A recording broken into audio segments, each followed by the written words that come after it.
Guys, welcome back to another episode of Warzone Weekly. Everything you need to know about Warzone, as well as multiplayer and the CDL. So, myself and Mortem over there to get you through it. Let's go. So, first up is your playlists for the week for Warzone. You have solos, duos, trios, and quads. Mini Royale trios, third-person BR duos. Interesting they brought that back again. And DMZ trios. They only put duos back into third person for the first time the other week, didn't they? It's been trios the whole time. So interesting they've gone back to duos. It must have been fairly popular. Obviously they can see the stats from how many people are playing it.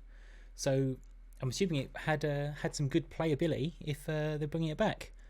So it'll be interesting. I'm glad to see they're doing some different things. Combat Record is back. Finally, it's been 4 months since launch now?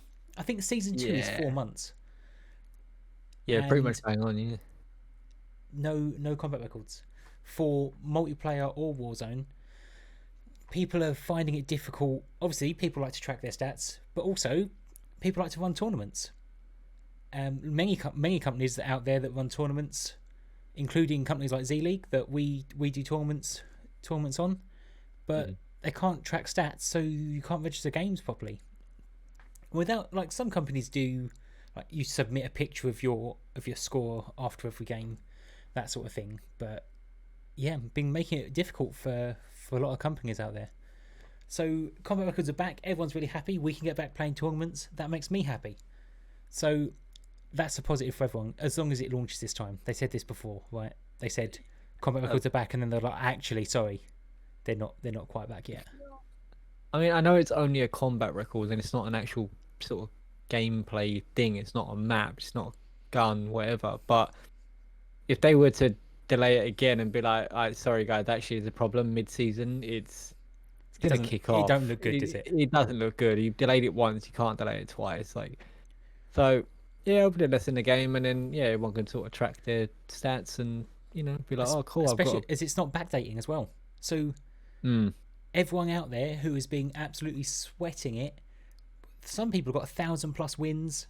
Obviously, like massive KDs that they've been working on. It's null and void. Is it as of Wednesday the 15th of February when the season 2 drops? Null and void. You're a 0 KD. You've got 0 wins. You know what that means though?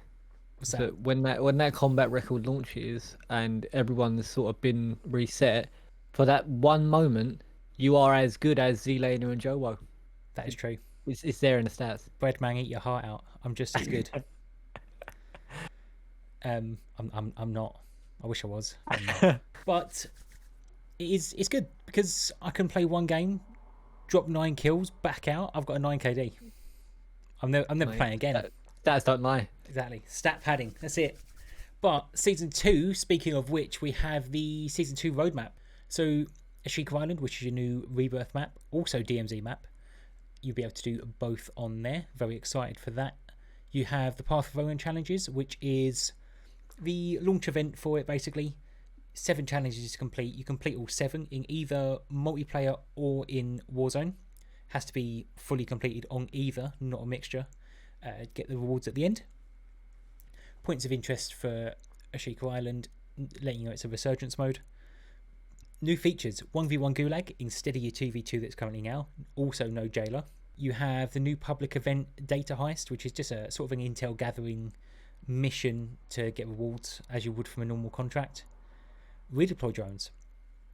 Very happy to see these back in the game to speed up that mid-game push. Mid-game has been a bit dry, a bit boring and slow in a lot of games, so I'm glad to see that's back. They work the same as your redeployed balloons did previously. Fly off and push somewhere else, or use them just to travel around, or just make it into zone. The difference between these and redeployed balloons is that a certain amount of these per zone will move themselves into a safe area from being in the gas. So you retain some of them each zone, and it keeps it alive, which I think is a nice addition actually. Previously, if that redeployed balloon broke, like that's it. But they move now, and you'll have portable ones as well. Unfortunately, that is going to be in season, so I'd expect that to be a mid-season update for that. But either way, I think that's a much needed addition. And then searching seizure contracts, which is new contract. There'll be a vehicle that you need to obtain from AI. Take that and then get it to where it's got to go without blowing up on the way. If you deliver it safely, you get a nice payout. Restore honor mechanic. So restore honor, you drop a cog tag. Like I'm playing Gears of War. Like instantly go to cog tag. Damn, I love that game. Dog tags upon your death, and then your teammate can go over, or you upon coming back in from your resurgence, grab them. It will give you one UAV ping to find out either the location of the person who's killed you or pushing you, or even if you want to use it to help you retreat. If you want to get out of there, find out where they're not, and then back out. So nice mechanic. It's not something you have to do, which is nice. It's not like you have to do it to get your teammate back. They're coming back either way in Resurgence. So I think that's actually quite a nice little addition. It's an optional. Anything they add that is optional to do, I always see as a bonus. If they change your mandatory mechanics and force you to do something in the game that actually doesn't work out very well, it's not fun. So I'm glad to see that's an additional. And then personal watercraft, which is just a jet ski to get around on, which is good actually because those boats are so slow. The dinghies are like death trap. They're so slow. I love it when someone comes past on one. It's just 2-3 kills right there. It's all right. Easily. There you go. They're so bad. I almost refuse to use them. I'd rather just swim. Yeah, you're safe for swimming. Slower, but just barely. The boats aren't even that fast. No, I'd say it's you're probably better off swimming. You're not even that much slower. And you're not a massive target, and they're really loud. And then we got DMZ. So DMZ is going to be on Ashika Island. You have 3 options for DMZ now, which will be your standard Al Mazrah, will be Building 21, and then Ashika Island as well. Comes with a new boss, new missions, and new weapons cases as well. Then Modern Warfare 2 multiplayer, ranked players back. I know I'm not a massive Modern Warfare 2 multiplayer. I'm not a massive multiplayer fan in terms of arena shooters, but ranked play actually does interest me. Anytime there's like a scoreboard involved, I get interested. It's just the competitive nature. So I might dabble in that myself. New episode for the raid, which is in season. I'm expecting that to be a mid-season update. Multiplayer maps, you've got Dome and Museum. Dome is already in Al Mazrah, so I don't understand why it's not already in the game. Being a Modern Warfare 2. I want to say 2. It was definitely in Modern Warfare 2. And then you've got Museum, which was in the beta for this game. And then I think there was some maybe some legal issues with that one, and then they had to remove it for a bit. And then you've got 2 new battle maps, which are your larger size maps like Ground War that they're bringing in. Also, new game modes for multiplayer: Infected, Gun Game, Grind, Drop Zone, All or Nothing, One in the Chamber. The last 3 are going to be in season. So Drop Zone, I never played Drop Zone. That's another old one coming back. Gun Game, I think everyone loves Gun Game. I think that's a universally loved game mode. So I'm glad to see that back. But yeah, and I'd like to see always, again, additional options, not things you have to play. Additional options are always welcome. And then we've got a couple of new skins. If that's your jam, and not for me. I know it is for you, but nay for me. And then new weapons. So the new weapons are the ISO Hemlock Assault Rifle, the KV Broadside Shotgun, the Crossbow, dual swords, and then you have the Tempest Torrent Marksman Rifle. Marksman Rifle is always interesting because either completely awful or way overpowered on the damage. Yeah. It's like no point in even equipping it or leveling it, or it's the DMR, right? It's one of the two. There's no in between. That is always the thing. I mean, I know it's a bit of a stretch at the moment, but the name makes me think it'll have a fast fire rate. Surely you wouldn't call it that if it was a slow single shot, right? Like a torrent of bullets, you know? I hope it's not a DMR 2.0 because that's not anything that anyone wants. All of the marksman rifles in this game you can make fully auto, right? They've got optional switch.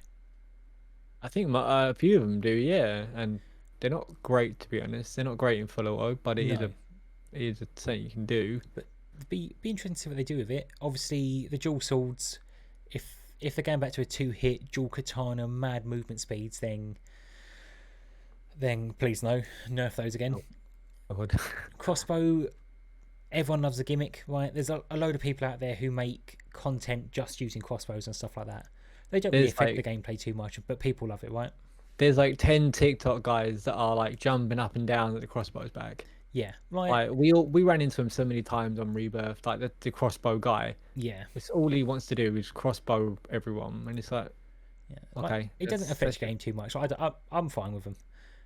Then the KV broadside shotgun, 12 gauge fully auto shotgun, and another shotguns are always the same, right? Because shotguns and burst rifles are the same. You either have them almost balanced where they're not quite good enough to use, or you buff them slightly and then all of a sudden they're too good. They're really hard to get right. So a fully auto shotgun, I don't know. It's one or the other. It's not worth using or it's broken. Yeah, so it could be like Origin 12 2.0, or it might be like Origin 12 2.0, like the Origin 12 after they nerfed it into the floor and it was trash. Like, yeah, something I'll probably quickly level, but we'll see how it goes. At the moment, Shipment 24/7 is back, so yeah, just jump in and go for it. And then the ISO Hemlock assault rifle, which is either again the problem with the game we play, right, is that there is the meta, which is this big, the meta.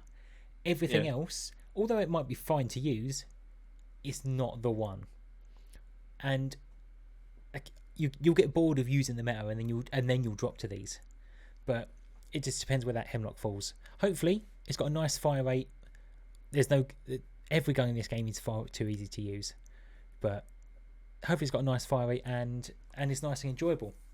But that's everything for the roadmap. And then what else have we got going on? Ashika Island. So they have announced it will launch with all squad sizes.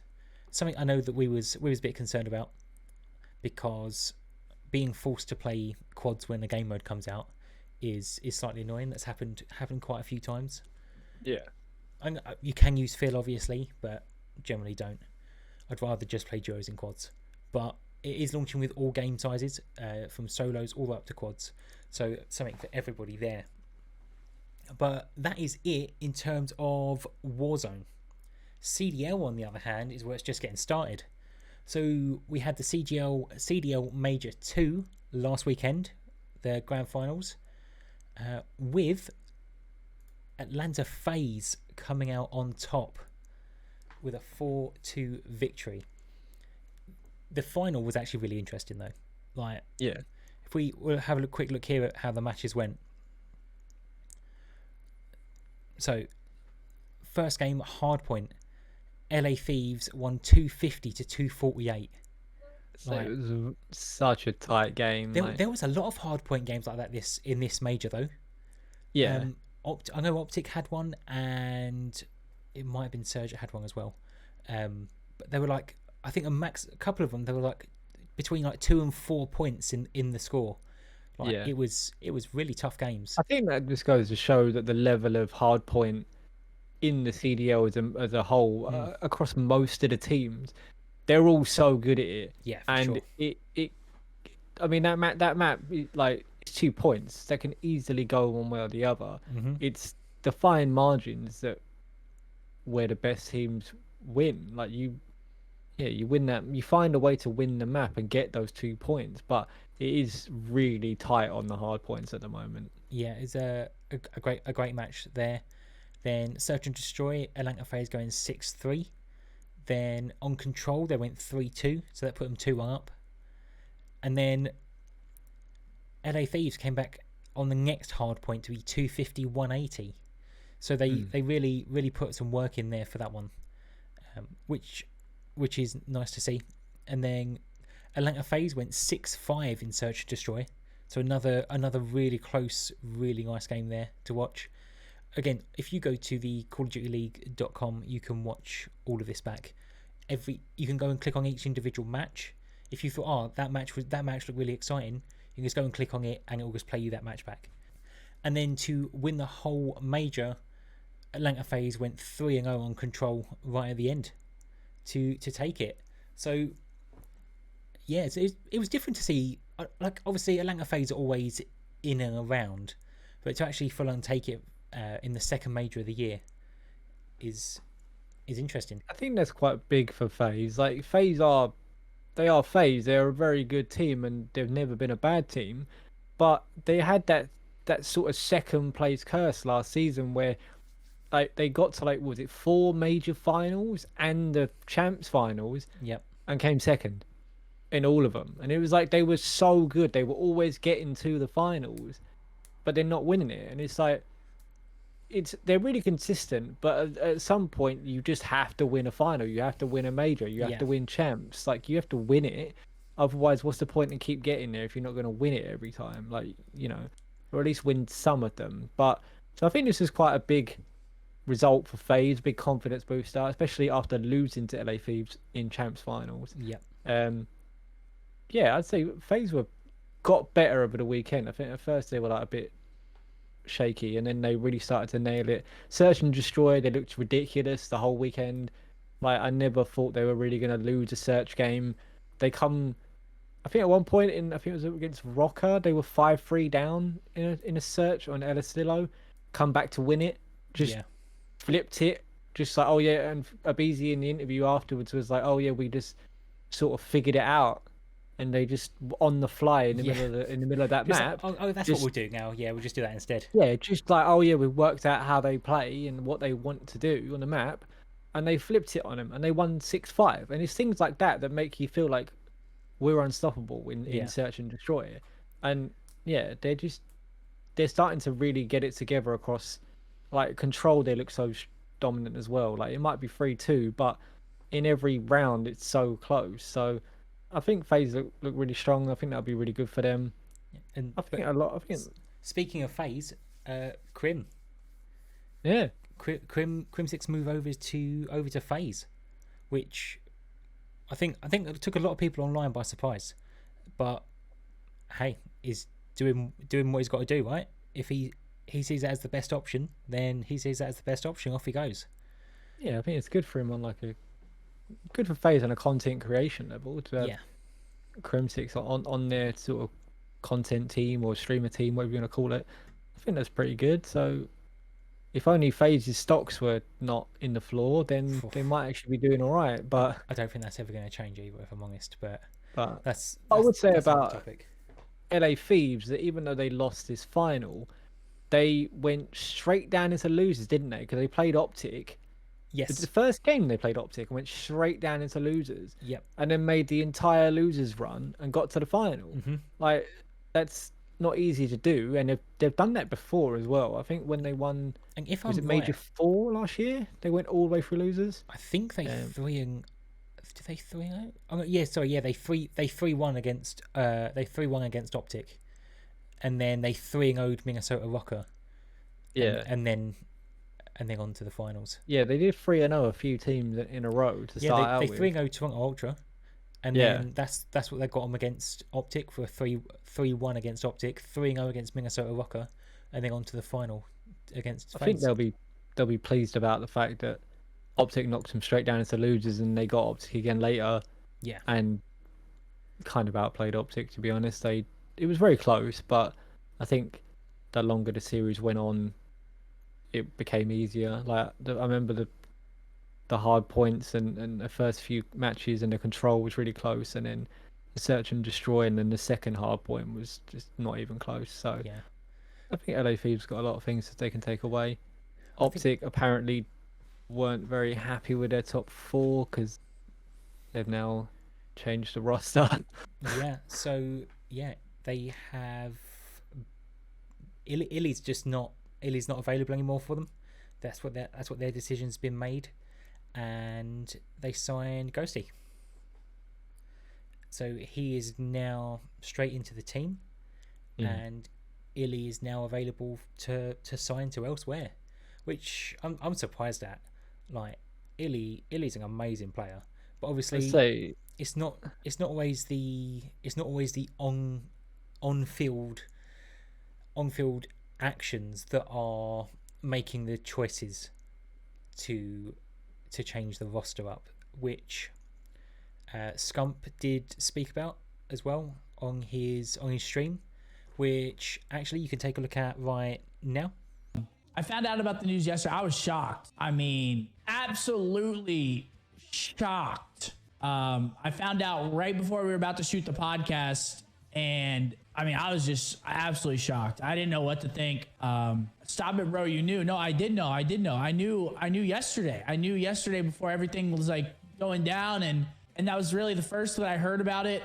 And then the leaks started to come out, and then yeah, you guys found out today. So I mean, it's been a crazy sequence. I mean, I hope the boys figure it out. They know, again, talk about a little bit. The players know the decisions that they need to make. So yeah, Scump had that to say, just like he was shocked, and he wasn't expecting it, but he said the guys know what's going on. So again, it's not always the on-field stuff that happens, right? It can always be the behind-the-scenes things as well. But guys, that is it from us today. Thank you for sticking around. If you are still here, like, comment, subscribe, share with a friend. It helps us out and we appreciate it. And until next time, have a good day.